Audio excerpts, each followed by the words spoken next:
तंजीम और तरबियत के मुताबिक दोनों जवान जब 3-4 कदम आगे निकल गए तो नत्था सिंह इनके ताक़ुब में चल पड़ा। सरहदी लकीर तक इनकी तरबियत बरकरार रही। इस रोज खान को शिद्दत से इस बात का एहसास भी हुआ कि पहली मर्तबा सरहद अबूर करने के लिए एजेंट के हिसाब पत्थर के होने चाहिए। न जाने कहां से एक बेनाम सा खौफ इसके अंदर दर आया था, लेकिन जल्द ही उसने अपने आप पर काबू पा लिया। उसे खुद पर गुस्सा भी आया कि ऐसे किसी भी जज्बे ने उस पर गलबा ही क्यों पाया। सरहदी लकीर पर पहुंचकर दोनों रेंजर रुक गए। नत्था सिंह एक लम्हे के लिए रुका। उसने मुड़कर खान को मखसूस सिग्नल दिया और आगे बढ़ गया। दोनों रेंजर्स ने अपने करीब से गुजरने पर अपनी राइफलों पर हाथों के मखसूस अंदाज से साया करते हुए खान को नजरे अकीदत पेश की। इनके करीब से गुजरते हुए चंद सानिये के लिए खुद ब खुद खान के कदम रुक गए। उसने चंद लम्हों के लिए रुककर एक नजर अपनी मिट्टी के सरहदी निगहबानों पर डाली। यही थे वो जवान जो यहाँ इसलिए जाग रहे थे कि इस लकीर के पीछे बसने वाले सारे लोग सुख की नींद सो सकें। और वो खुद भी तो रात के इस कातिल अंधेरे में जान हथेली पर लिए इसीलिए अंगारों पे चल रहा था कि मादे वतन की मिट्टी का तकद्दुस अजनबी कदमों तले न रौंदा जाए। एक झटके से पेशावर फौजियों की तरह उसने हाथ ऊंचा करके दोनों मुहाफिजों को सलाम किया और नत्था सिंह के ताक़ुब में आगे बढ़ गया। दोनों सरहदी निगहबान वहीं पर अकड़ों बैठकर दोनों को उस वक्त तक अंधेरे की चादर में आंखें फाड़ पड़कर जाते हुए देखते रहे जब तक कि अंधेरे ने इन्हें अपने दामन में न समेट लिया। अपने मिशन की अजमत के एहसास और तफाकर ने इसके रगो पै में बिजलियां तोड़ा दी थी। वो बेनाम सा खौफ जिसने चंद लम्हे के लिए इस पर तारी होकर इसे उलझन में डाल दिया था अब काफूर हो चुका था। अब वो अपने और नत्था सिंह गाइड के दरमियान 8-10 कदमों का फासला रखकर चीते की तरह चौकन्ना होशियार और मोहतात होकर बड़े इत्मीनान से चलता चला जा रहा था। उसकी आंखों में समा जाने वाली बरकी रो अंधेरे की चादर फाड़ कर दूर दूर तक चारों अतराफ का जायजा बड़ी एहतियात से ले रही थी। सफर की नजाकत का एहसास उससे ज्यादा और किसे हो सकता था। अजल की शाहराह पर उठने वाले अपने हर कदम को वो नाप तोल कर जमीन पर इस तरह रखता था कि उसका मुकम्मल बोझ भी धरती पर न पड़े। नत्था सिंह इसके आगे आगे चुकन्ने हरन की तरह चौकड़ियां भर रहा था। कभी कभी वो रुककर एक नजर मुड़कर इसकी तरफ देखकर अपना इत्मीनान कर लेता। इन्हें 10-15 मील तक पैदल रास्ता तय करना था। उसके अंदाजे के मुताबिक इन लोगों ने बमुश्किल 3-4 मील का रास्ता ही तय किया था कि नत्था सिंह जमीन पर बैठ गया। इस बात का इशारा था कि खान रुक जाए और उससे किसी मुकाबले में मुशावरत करना चाहता था। खान फौरन झुक गया और झुका झुका ही उसके नजदीक आकर उसके करीबन साथ लगकर बैठ गया। उसने खान के कंधे पर हाथ रखकर सामने की समत इशारा किया। बहुत दूर उसकी उंगलियों की सीध में कभी कभी कोई शोला या चिंगारी उसे फूटते हुए दिखाई दे रही थी। आसमान पर कहीं कहीं इक्का दुक्का तारा भी झिलमिलाता हुआ नजर आने लगा था। बादल अब फटकर टुकड़ियों की शक्ल में फैल रहे थे, लेकिन चांद को बहरहाल उन्होंने अपने दामन में छुपा रखा था। क्या है ये? खान ने उसके कान में सरगोशी की। सामने ढोलनवाल गांव है, यहाँ से करीबन 1.25 किलोमीटर। नत्था सिंह बोला, लोग शायद दिवाली मना रहे हैं, हम दूसरा रास्ता इख्तियार कर लेते हैं। खान ने अपनी राय पेश की। नहीं, नत्था सिंह उसकी तरफ झुका। सबसे महफूज रास्ता यही है। दिवाली की वजह से दूसरी तरफ स्पेशल नाके भी लग सकते हैं। वो लोग जानते हैं कि आज बहुत से लोग बॉर्डर तोड़ेंगे। फिर क्या किया जाए? मेरा ख्याल है कि सामने खेत में बैठकर थोड़ी देर इंतजार करते हैं। ठीक है। नत्था सिंह के साथ वो अभी किसी भी मामले पर जिरा करने की पोजीशन में नहीं था। नत्था सिंह उठकर खड़ा हुआ जबकि खान अपनी जगह बैठा रहा। नत्था सिंह बड़े मोहतात कदमों पर चलता हुआ उस खेत तक पहुंचा जिसे इन दोनों की जाए पनाह बनना था। अंदर घुसकर उसने हालात का बनज़रे अमीक जायजा लिया और एक कुंजाफियत ताड़ने के बाद वापस खान के पास पहुंच गया। खान से कुछ फासले पर ही रुककर उसने हाथों के मखसूस इशारे से उसे महफूज सिग्नल दिया और करीब आने का इशारा किया। आबिद खान दबे कदमों चलता हुआ उसके पास पहुंच गया। फिर वो नत्था सिंह के ताक़ुब में खेत में घुस गए। एक जगह कदरे खलात देखकर नत्था सिंह ने अपने थैले से चादर निकाल कर बिछा दी। दोनों वहीं बैठ गए। नत्था सिंह ने जेब से बीड़ी का बंडल निकालकर एक बीड़ी उसकी तरफ बढ़ा दी। क्षमा करना, मैं सफर में रात के वक्त बीड़ी नहीं पीता, आबिद खान ने कहा और सोचने लगा इसने बीड़ी क्यों सलगाई, जबकि किसी महफूज मकाम पर पहुंचने से पहले गाइड को सिगरेट नोशी की ममानत की जाती है। कौन परवाह करता है ऐसे ज़ाब्तों की? फिर ये कोई पढ़ा लिखा जासूस तो है नहीं, है तो जाहिल सा स्मगलर जो पाकिस्तानी इंटेलिजेंस के लिए काम कर रहा है। उसने सोचा और जहन में पैदा होने वाले शुबहात का वहीं गला घोंट दिया। नत्था सिंह ने दोनों हाथों की ओट में बड़ी एहतियात से सर पर पगड़ी का साया करके बीड़ी सुलगाई। इसका बीड़ी सुलगाने का तरीका इतना महफूज था कि आबिद खान के जहन से रहे से खदशात भी निकल गए। वो मुतमईन होकर बैठ गया। क्षमा करना महाराज जी, नत्था सिंह ने बीड़ी का लंबा कश लेकर उसे हाथों में छुपाते हुए कहा। हम ऐबी लोग हैं, नशा पानी का बगैर एक कदम नहीं चल सकते। कोई बात नहीं, खान ने जवाबी सरगोशी की। आपका शायद ये पहला मिशन है। उसने अचानक ही सवाल दाग दिया। आबिद खान ने बड़ी उलझी हुई नजरों से उसकी तरफ देखा, लेकिन वो किसी और तरफ देख रहा था। यह सवाल बिल्कुल खिलाफ तवक्का था। वो ज़वाबित की मुकम्मल खिलाफ वर्जियां करने लगा था।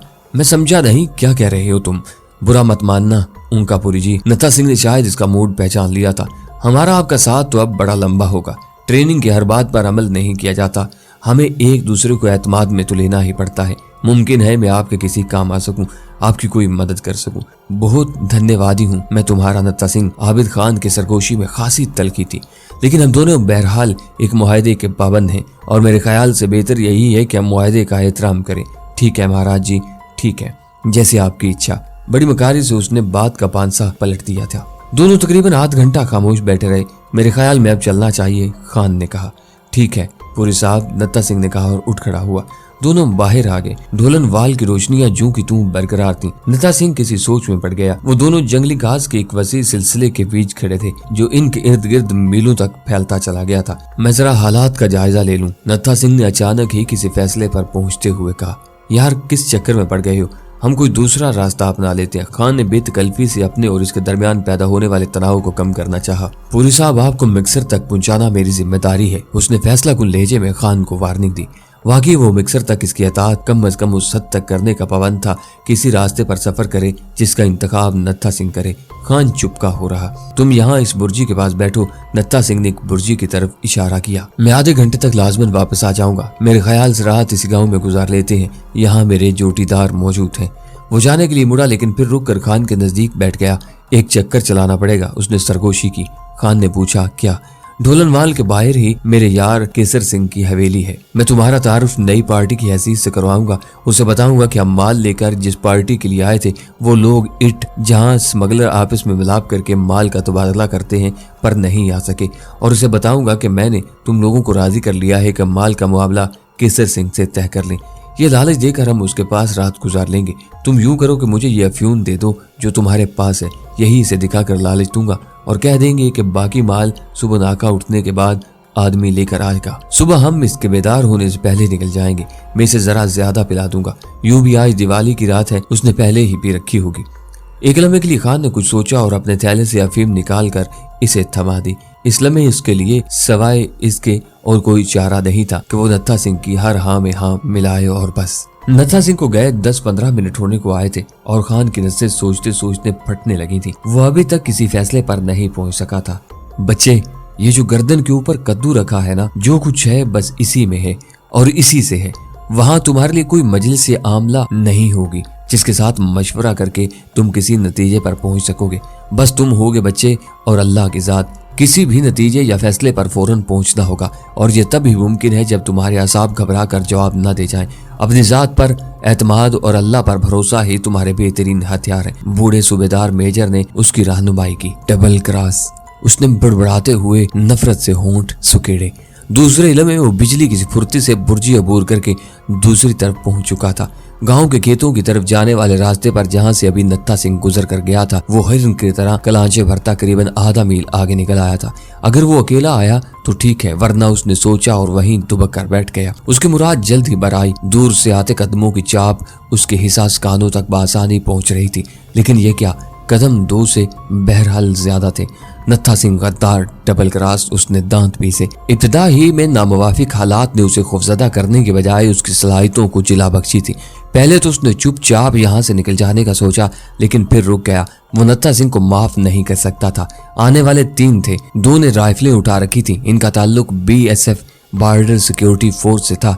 तीनों उनका पूरी को तरनवाला जानकर बड़े इत्मीनान से चले आ रहे थे। दिवाली की रात थी और आने वाले दोनों का अंदाज बता रहा था कि वो पिए हुए हैं। नत्था सिंह खान से बमुश्किल 5-6 कदम दूर ही रुक गया था। उसने हाथ के इशारे से अपने हमराइयों को उस मखसूस जगह की निशानदेही करवाई जहां वो इनके शिकार को बिठा कर आया था। दोनों नत्था सिंह के हाथ पर बारी बारी हाथ मारकर आगे निकल गए। उन्होंने अपनी राइफलों को छुपा लिया था और अब जंगी फॉर्मेशन में बड़ी एहतियात से घास के सिलसिले में घुसकर आगे बढ़ रहे थे। शायद वो चक्कर काटकर अचानक ही पाकिस्तानी जासूस उनकापुरी के सर पर पहुंचना चाहते थे। उनके लंबी घास में घुसते ही खान ने अपनी जगह छोड़ दी। उसके रगों में अब खून की बजाय नफरत और नत्था से इंतकाम की शरारे तड़पने लगे थे। अपने कंधे पर रखे परने चादर को उसने बल देकर रस्सी की शक्ल दे ली थी और बिल्ली की तरह बेआवाज पंजों पर चलता नत्था सिंह के सर पर पहुंच गया था। नत्था सिंह को खबर तब हुई जब खान ने उसके गले में पीछे से रस्सी डालकर उसे फांसी के फंदे की शक्ल दे दी थी। नत्था सिंह अचानक बुखलाकर जमीन पर गिर पड़ा था। उससे पहले कि उसके मुंह से कोई मामूली सी आवाज भी निकलती, रस्सी छोड़कर खान ने बिजली की सी फुर्ती से दोनों हाथों से उसकी गर्दन के गिर्द हाथ लपेट लिए। उसकी तमाम नफरत और इंतकाम उसके हाथों में सिमट आए थे। नत्था सिंह की आंखें फैलकर फटने को आ गईं और खान की आंखों में दहकते अंगारे अपनी इंतहाई शिद्दत को छूने लगे थे। नत्था सिंह तड़पा, तिलमिलाया, लेकिन इस गिरफ्त से निजात उसके लिए मुमकिन न थी जो हाइनी शिकंजे की तरह उसका गला दबा रही थी। वो बेबस बकरे की तरह डकराता हुआ बिलाकर अपने अंजाम को पहुंच गया। ये सारा अमल तकरीबन बमुश्किल 3 से 4 मिनट में पाया तकमील को पहुंच चुका था। खान ने उसकी गर्दन में गड़ी उंगलियां बाहर खींची और खड़े होकर इसकी पसलियों में ठोकर मारकर अपनी नफरत को तस्कीन दी। चंद सेकंड के बाद वो इस काबिल हो चुका था कि सूरत हाल की संगीनी का एहसास कर सके। नत्था सिंह की लाश उसने टांगों से पकड़कर घास के अंदर की और दूर तक इसे घसीटता चला गया। फिर उसने लाश को वहीं फेंका और घास के अंदर ही अंदर सामने वाले गांव की तरफ तेजी से पंजों के बल भागने लगा। खान की हालत उस गजबनाक चीते की सी हो चली थी जो हांका करने वालों के घेरे में आ चुका हो। वो जानता था कि बमुश्किल 10 मिनट बाद ही दोनों सरकारी एहलकारों को इल्म हो जाएगा कि पाक सिपाही इनको जल्द दे गया है और नत्था सिंह की लाश भी वो अगले 10-15 मिनट बाद ही दरियाफ्त कर लेंगे। वहां से पकड़ तक पहुंचने में उन्हें मजीद 15-20 मिनट लगेंगे। उसके बाद उसी इलाके पर वो लोग शिकारी कुत्तों की तरह इसकी तलाश शुरू कर देंगे और सुबह तक मौका वारदात से खोजी उसका खुरा भी उठा लेंगे। उसने इस बात का खास ख्याल रखा था कि अपने से मुताल्लिक कोई क्लू भी वो मौका वारदात पर न रहने दे ताकि वो लोग कुत्तों को इसकी खुशबू से आशनाई मुहिम पहुंचाकर इसके पीछे न लगा दें।